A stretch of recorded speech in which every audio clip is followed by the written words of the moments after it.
it made me realise that, when those situations arise, when you have something which is really groundbreaking, let's say it's an amazing book, we all like to give book recommendations, or a movie you've seen that was just mind-boggling, and you're just so keen for that other person to experience for themselves, not for your benefit, for them to relive your experience, but for their benefit.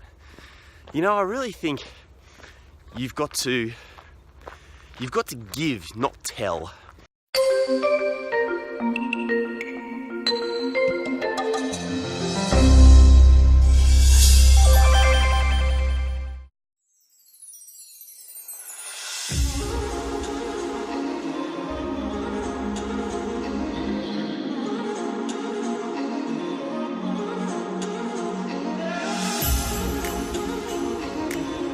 Pixie, sit.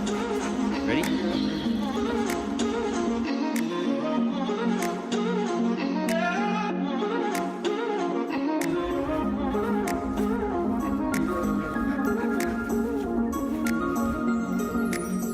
Good morning, world. Morning walk, episode 43, I think. Beautiful Monday morning here in Sydney. T-shirts. And more nice padded jacket, not necessary, since we're coming into the summertime. And spiders are back.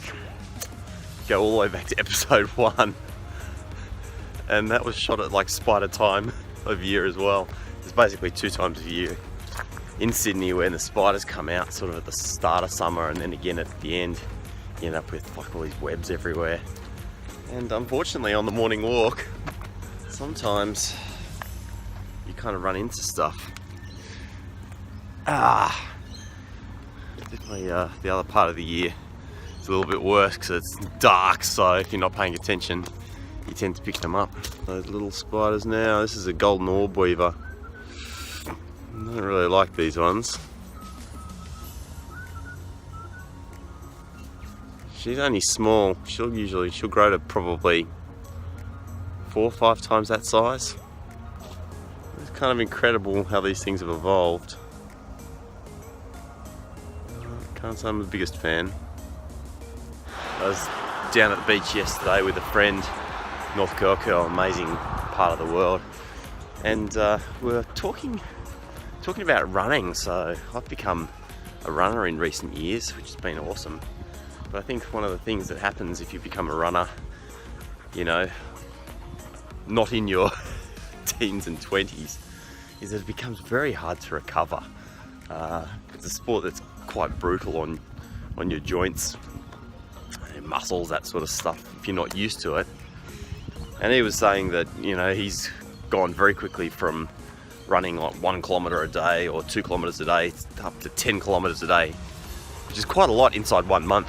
Usually when you start a new exercise or sport, your body goes through this phase which is called anatomical adaptation, which is essentially the first couple of months where, all your tendons and muscles kind of have to get used to acting and firing in the right way for that particular sport or exercise. So in the case of running, when I started, I was a cyclist, big cyclist, so I was quite fit, but I wasn't used to running, so like all those tendons around my knees and hips and ankles weren't very strong. And it literally takes about 2 to 3 months anatomical adaptation for your body to really get used to an activity. So if you start doing something like running straight off the bat, and you go from running 0 kilometers to running, 10 kilometers a day, and you do that inside 1 month, it's just too much for your body, and inevitably you get injured. And that's actually what had happened to my friend. He sort of hurt there's something on his foot. And we're talking about it, and so I was explaining this kind of physiological phenomenon, anatomical adaptation, and then I told him about the best thing that I've bought in the last 5 years that cost next to nothing, and that's like this blue spiky ball. And blue spiky ball is basically used for massaging, like either massaging your feet or massaging like your back or or different muscles, particularly like your glutes, your butt. It's fantastic. And what you do with this thing is you put it under your feet and you roll your feet over it, and it basically like relaxes your feet incredibly. And then that releases the pressure on your calves, and then because your calves are more relaxed, that releases the pressure on your knees and on your hamstrings, your quads. This blue spiky ball, dead set, for about $15 has changed my life. After I finished explaining the blue spiky ball to my friend, which has literally completely changed my life, he kind of goes, oh yeah, I should give that a bit of a try sometime. You know, in that kind of way where you've given someone like a restaurant recommendation, and you know 100% as soon as you've told them that they're not going to take up that recommendation whatsoever.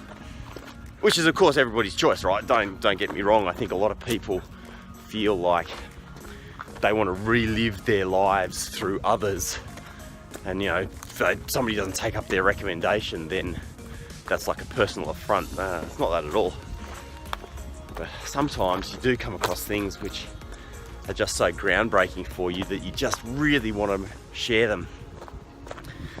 And I guess in this case, it made me realise that, you know, when those situations arise, when you have something which is really groundbreaking, let's say it's an amazing book, you know, we all like to give book recommendations, or a movie you've seen that was just mind-boggling, and you know, you're just so keen for that other person to experience for themselves, you know, not for your benefit, for them to relive your experience, but for their benefit.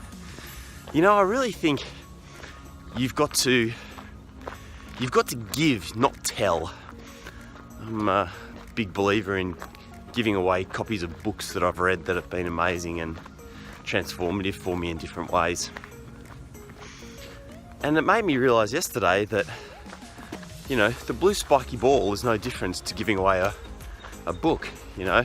I should actually jump on the internet and buy one of these things for $10 and give it to my friend. Why? Well, because if it has as much impact on him as it did on me, that's pretty awesome, right? So what a freaking amazing gift to give somebody for $10. And that way, you know, you stand a much better chance, I suppose, of somebody actually kind of listening to that advice, taking it on, maybe giving it a go. So that's my thought for today, is that when you come across those moments, something that you are just so enamored with, you think it's incredible and you want to share it, you know, don't just talk about it, don't just tell people about it, but actually go out and literally share the physical thing that you're talking about. So if it's a movie, buy your friend tickets to that movie. If it's a book, buy them a copy of the book. If it's a blue spiky ball, buy a blue spiky ball and give it to the person. Because literally, if it's had that much impact on you, and for such a minimum investment, you can have that same impact on somebody else, why wouldn't you do it? And that way, you know, you're really working genuinely on your friendships by not only talking about it, by actually putting it into action and, you know, literally handing over what's worked to you, to your friends. Anyway, glorious day in Sydney. It's a Monday, so into the office. Can't wait for whatever you're getting up to today. I hope it's a good one, and I'll see you next time on the morning walk. Cheerio.